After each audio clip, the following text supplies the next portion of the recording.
Should you need to reprogram your remote for a different TV or because it lost its programming for whatever reason, if the remote is not turning your TV off and on and adjusting volume, it needs to be reprogrammed.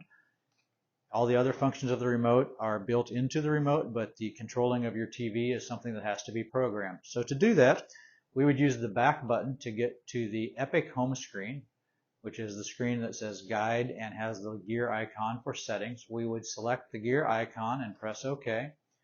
This will bring us to a settings screen where we will scroll down to device settings. We will select general and we will scroll down to remotes. We will select remotes. We will scroll down to Amino Maxi, which is the name of the remote you are using. We'll press OK on that. We'll arrow down once to get to Simple Setup, and we will select Simple Setup. This will now walk us through the setup process for this remote to control this TV. We'll press the Enter button to begin the process, and it will now set up our remote control.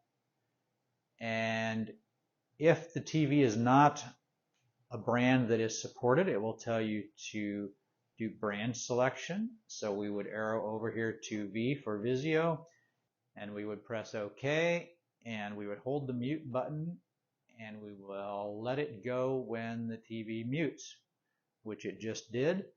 So we will use the volume button to turn the volume up and down, and it works. So we will press OK and say it works. At that point, we would simply go back